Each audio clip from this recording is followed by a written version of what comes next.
अति मस्त असा हा पराठा तयार झालेला आहे या ठिकाणी, सॉफ्ट असा छान. तर चला तर आपण जास्त वेळ न घालवता रेसिपीला सुरुवात करूयात. नमस्कार, स्नेहल किचन वर्ल्ड मध्ये मी स्नेहल तुम्हा सर्वांचं खूप खूप खूप स्वागत करते. तर आज या ठिकाणी तुम्ही पाहू शकता पालक असा छान धुवून आणि चिरून घेतलेला आहे. तर आपल्याला रोजच टिफिनसाठी काय द्यायचं हा रोजच आपल्या एक घरामध्ये आपल्याला खूपच टेन्शनचा विषय असतो. तर लहान मुलांचा टिफिन जर द्यायचा असेल तर मुलांना बऱ्याच वेळा भाज्या आवडत नाहीत आणि भाजी चपाती खाण्याचं मुलं कंटाळा करत असतात. तर अशा वेळेस आज आपण एक पालकशी रिलेटेड रेसिपी पाहणार आहोत. तर या ठिकाणी आज मी पालकचा पराठा करणार आहे. तर हा जो पराठा आपण करणार आहोत तर तो नेहमीच्या पराठ्यापेक्षा असा डिफरंट असा वेगळ्या प्रकारचा पराठा आपण करणार आहोत. आज या ठिकाणी आपण पालक पनीर पराठा करणार आहोत. तर यामध्ये आपण पालक पराठा तयार करून त्यामध्ये पनीर असं स्टफ करून घेणार आहोत. तर चला तर आपण आता रेसिपीला सुरुवात करूयात. आता या ठिकाणी आपण पालक पराठा करण्यासाठी हा जो चिरून घेतलेला पालक आहे तो या ठिकाणी थोडं शिजवून घेणार आहोत. तर या ठिकाणी पालक मी टाकून घेते आणि यामध्ये साधारणतः 1 वाटी पाणी जे आहे ते या ठिकाणी घालून घेऊयात आणि याला थोडं सॉफ्ट होईपर्यंत आपण शिजवून घेऊयात. या ठिकाणी पालकाची पानच घेतलेली होती मी, जास्त आपण त्याचा देठाचा भाग घेतलेला नाही, कोवळे कोवळे पानं घेतलेली आहेत आणि ती छान चिरून घेतलेली आहेत. आता आपण याला शिजवून घेऊयात. तर आता या ठिकाणी आपण आपला पालक शिजत घातलेला आहे. तोपर्यंत आपलं आता पालक पराठा बनवण्यासाठी लागणारं साहित्य पाहून घेऊयात. तर या ठिकाणी हिरवी मिरचीचा ठेचा घेतलेला आहे तयार करून, 10 ते 12 हिरव्या मिरच्या बारीक करून घेतलेल्या आहेत. या ठिकाणी लसूणचा ठेचा घेतलेला आहे, लसूण बारीक केलेला आहे. या ठिकाणी तुम्ही पाहू शकता हा गरम मसाला आहे या ठिकाणी. तर या ठिकाणी जिरा पावडर, जिरा जे आहे ते मिक्सरला ग्राइंड करून घेतलेले आहे, जिरा पावडर तयार करून घेतलेली आहे. या ठिकाणी धने मिक्सरला मी बारीक ग्राइंड केलेले धने पावडर आहे. आणि या ठिकाणी तांदळाचं पीठ आहे 1 वाटी घेतलेलं आहे. आणि या ठिकाणी मीठ आहे आणि अजून इतर साहित्य यामध्ये आपण पनीर घेतलेलं आहे, सारण करून भरणार आहोत आपण हे पराठा तयार करताना स्टफिंगसाठी. तर या ठिकाणी 200 ग्राम पनीर मी किसून घेतलेलं आहे बारीक असं किसणीनं. तर या ठिकाणी इतकं साहित्य आपल्याला लागणार आहे. या ठिकाणी आपण आपलं पनीर जे आहे ते किसून घेतलेलं आहे. तर हे जे आपण सारण आहे किंवा स्टफिंग आहे ते तयार करून घेऊयात. तर या ठिकाणी आता आपण यामध्ये या ठिकाणी अर्धा चमचा हिरवी मिरचीचा ठेचा घालून घेऊयात. यामध्ये घरामध्ये लहान मुलं खाणार असेल तर कमी तिखट थोडंसं तुम्ही करू शकता. या ठिकाणी अर्धा चमचा लसूणचा ठेचा आपण यामध्ये घालून घेऊयात. या ठिकाणी अर्धा टेबलस्पून धनेपूड या ठिकाणी घालून घेणार आहे मी. या ठिकाणी अर्धा टेबलस्पून जिरेपूड घालून घेणार आहोत. आणि यामध्ये अर्धा टेबलस्पून किंवा लहान मुलं खाणार असतील तर पाव टेबलस्पून या ठिकाणी मी टाकलेला आहे गरम मसाला. आणि चवीनुसार मीठ पण आपण यामध्ये घालून घेणार आहोत. एक पाव चमचा, पाव ते अर्धा चमचा या ठिकाणी मीठ घालून घेऊया. असं आपलं सारण जे आहे यासाठी लागणारं तयार झालेलं. यामध्ये थोडीशी कोथिंबीर पण या ठिकाणी घालून घेऊयात.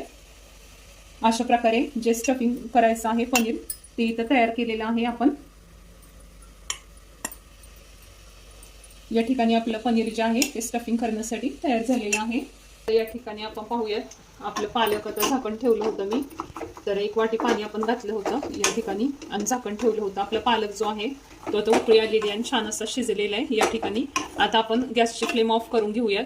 पालक पराठा तयार करण्यासाठी लागणारे जे मिश्रण आहे ते मळून घेऊयात किंवा पीठ मळून घेऊयात. या ठिकाणी हा जो मेजरिंग कप आहे या कपनं मी 2 कप गव्हाचं पीठ या ठिकाणी घेणार आहे. आपण 2 कप जर पालक घेतला असेल तर 2 कप त्यासाठी तुम्ही गव्हाचं पीठ वापरायचं आहे. आता आपण पीठ मळून घेणार आहोत. तर त्यामध्ये आपण त्याआधी मसाले टाकून घेऊयात आपल्या गव्हाच्या पिठामध्ये. तर या ठिकाणी अर्धा चमचा धना पावडर या ठिकाणी घालून घेऊयात. तर अर्धा चमचा या ठिकाणी जिरेपूड घालून घेणार आहोत. या ठिकाणी पाव चमचा हळद जी आहे या ठिकाणी घालून घेऊयात. या ठिकाणी 1 चमचा हिरव्या मिरचीचा ठेचा घालून घेणार आहोत आपण. तिखट तुम्ही कमी जास्त तुमच्या आवडीनुसार करू शकता. एक चमचा या ठिकाणी घालून घेतलेला आहे तिखट. आणि लसणाचा ठेचा जो आहे लसूण बारीक करून घेतलेला आहे. तर लसूण पण या ठिकाणी मी 1 चमचा घालून घेते. हिरवी मिरची 1 चमचा घेतलेली आहे, लसूण 1 चमचा आणि धना जिरा पावडर या ठिकाणी आपण टाकून घेतलेली आहे. आता या ठिकाणी आपण चवीपुरतं मीठ घालून घेऊयात. या ठिकाणी अर्धा टेबलस्पून मीठ या ठिकाणी मी घालून घेते मिश्रणामध्ये. आणि तुम्हाला हवी असेल तर थोडीशी या ठिकाणी आपण लाल तिखट सुद्धा टाकू शकता. या ठिकाणी पाव टेबलस्पून, थोडं हिरवी मिरची घातल्यामुळे मी पाव टेबलस्पूनच तिखट वापरत आहे. या ठिकाणी लाल तिखट टाकून घेतलेलं आहे. आता हे मिश्रण जे आहे ते व्यवस्थित मिश्रणामध्ये सर्व मसाले आपण एकजीव करून घेऊयात. आता या ठिकाणी आपला जो शिजवून घेतलेला पालक आहे कढईमध्ये, तो मी या ठिकाणी सर्व मसाले एकत्रित केल्यानंतर यामध्ये पालक पण घालून घेऊयात. पालक असं व्यवस्थित आपण या पिठामध्ये मिक्स करून घेऊयात. शिजवून पालक घातल्यामुळं काय होतं की पराठा एकदम असा सॉफ्ट होतो आणि पालक मोठ्या प्रमाणात जास्त प्रमाणामध्ये सुद्धा पालक आपण जर घातला तरी तो पिठामध्ये मिक्स होऊन जातो आणि जादा प्रमाणात पालक आपल्या पोटामध्ये जाण्यास मदत होतो. तर आता या ठिकाणी थोडं पाणी घातलेलं आहे मी, पाववाटी सुरुवातीला. आणि आता ह्याचं घट्ट अशी कणिक मळायची आहे. आपण पराठे करतो तर पराठ्यासाठी आपल्याला जे मिश्रण आहे किंवा कणिक आहे ती थोडी अशी घट्टच मळायची असते. तर या ठिकाणी कणिक मळून घेते मी.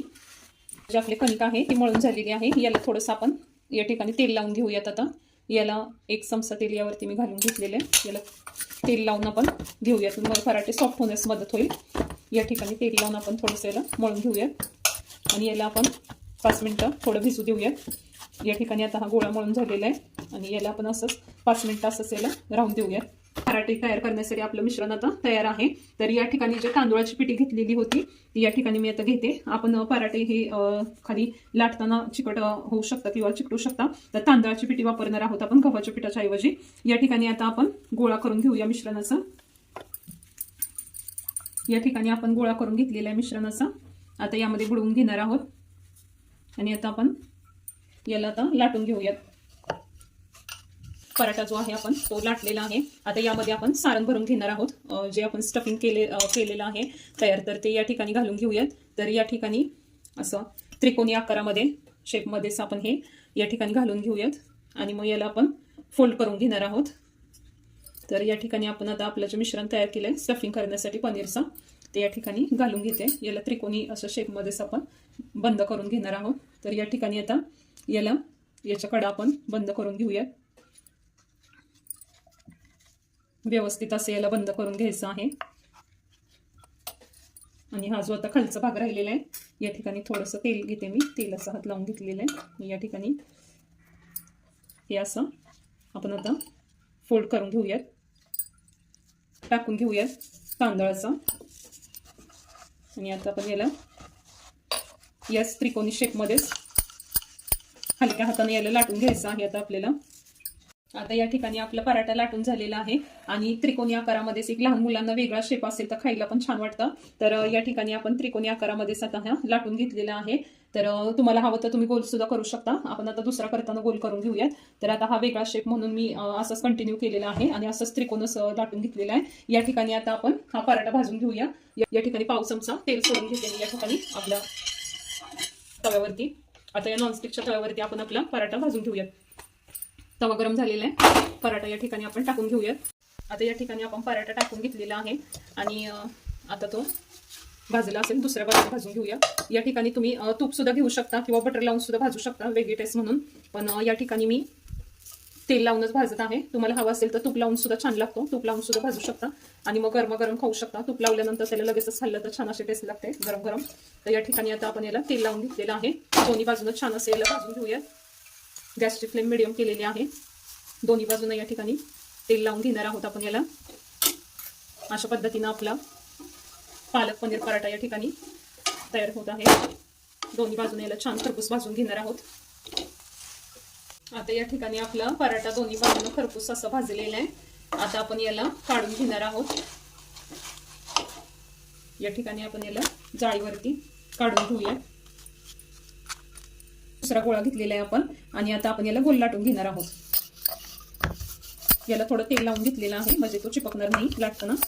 आणि याला आपण गोल असं लाटून घेऊया. हे पोळी लाटून झालेले यामध्ये आपलं जे स्टफिंग आहे ते या ठिकाणी मी घालून घेते. आता सुद्धा आपण याला त्रिकोणी आकारामध्येच घालून घेणार आहोत आणि मग आपण आधी फोल्ड केलं तसंच त्रिकोणी आकारामध्ये फोल्ड करून घेणार आहोत. आपण याला फोल्ड करून घेऊयात. याच्या कडा व्यवस्थित अशा बंद करून घेणार आहोत. अशा तिन्ही बाजून आपण याला व्यवस्थित फोल्ड करून घेतलेलं आहे. या ठिकाणी आपण पीठ यावरती भुरभुरून घेऊयात म्हणजे तो चिकटणार नाही लाटताना. आणि याला आपण आता गोल आकारामध्ये लाटून घेऊयात. हलक्या हाताने याला गोल अशा आकारामध्ये आपण आता लाटून घेणार आहोत.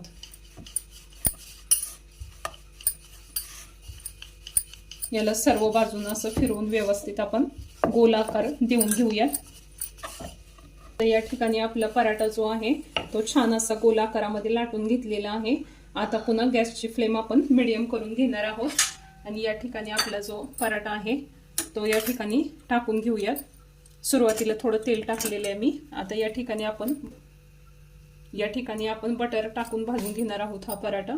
तर आता या ठिकाणी दुसऱ्या बाजूनही आपण याला छान भाजून घेऊयात. पहिल्या बाजूनं बटर लावून घेतलेलं आहे. आता याला पलटी करून दुसऱ्या बाजूनही छान असं बटर सोडून घेतलेलं आहे अर्धा चमचा.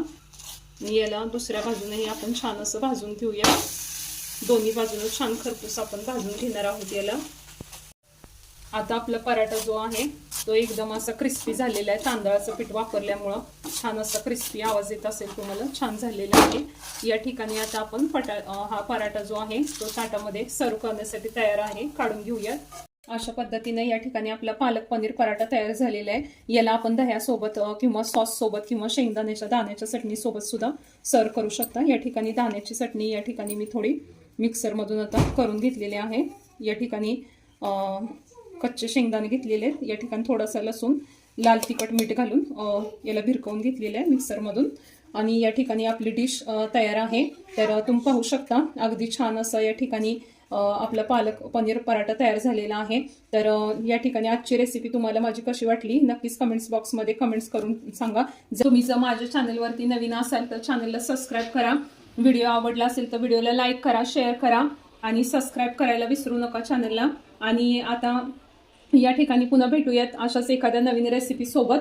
तोपर्यंत सर्वांचे व्हिडिओ पाहिल्याबाबत खूप खूप धन्यवाद आणि मी घेते या ठिकाणी तुमचा निरोप. सर्वांना बाय बाय.